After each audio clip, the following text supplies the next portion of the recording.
Good morning. Welcome back to the Red Mic and happy Wednesday. I'm glad you're here. These Red Mic messages are leadership and life lessons I've picked up from 25 years as a public servant, 16 years as a youth football coach and scouting volunteer, and 10 years as a mediocre athlete with far more heart than actual physical ability. Today's Red Mic message: the real measure of leadership. Respect over titles. And that's what it's all about, really. The most important title you can have sometimes is no title at all. I read an article 3, 4 days ago, I don't remember when, a guy named Mickey Drexler. This is the guy behind brands like Gap, J. Crew, Old Navy.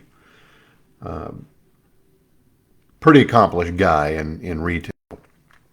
But despite all of his success, Mickey Drexler insists that no one should call him Mr.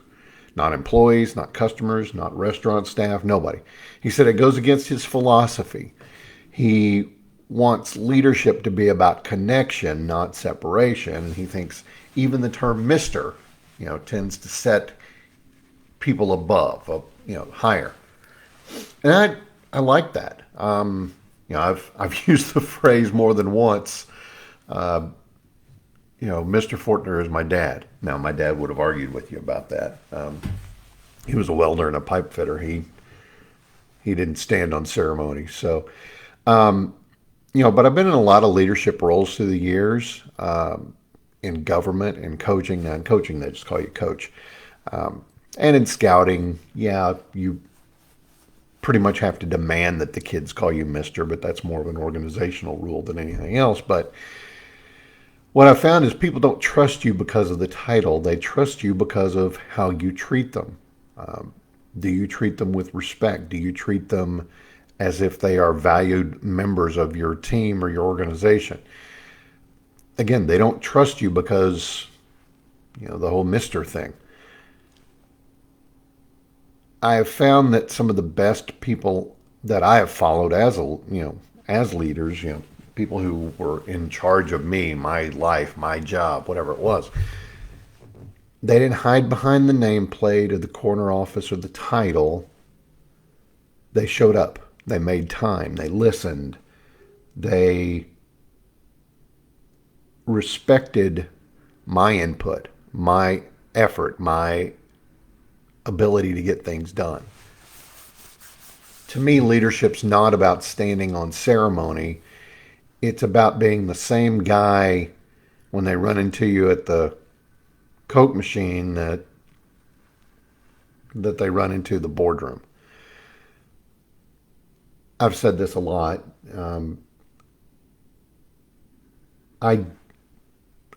I don't have a really good ability to bluff. That's why I'm not a great poker player. People see through me because I got no game. And maybe it's that inability to be a good liar. I've always had the attitude is it's better to tell the truth, because if you tell the truth, you don't have to remember what the lie was. You don't have to remember what you made up. Now, sometimes the answer is, I can't tell you. I will bring you into the loop as soon as I can, but right now I can't say anything. And I think people respect that because they know that there is a hierarchy, and sometimes there's information that they are not privy to yet. But they need to know that you're the same person regardless of where you are working, whether, like I said, whether they run into you in the hallway, Coke machine, boardroom, your office, wherever it is. It's about being the same person wherever you are. You don't always have to be the smartest person in the room. In fact, the old adage is, if you're the smartest person in the room, you're in the wrong room. Find a tougher room. I think you need to make sure that you are in a room where everybody feels heard, valued, and ready to give their best. Because again, titles don't build loyalty. Behavior does. Character does. Connection does.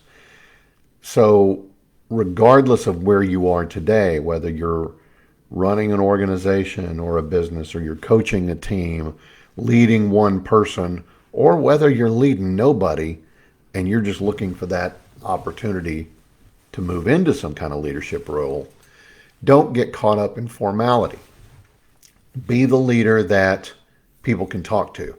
Be the leader who listens. Be the leader who earns their trust because not because you have the authority, but by being real, being authentic, being genuine. Life's too short to worry about all of that hierarchical crap. Who cares about the ivory towers?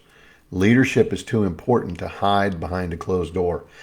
In fact, I try not to close my door unless it's a subject going on in that meeting that demands privacy.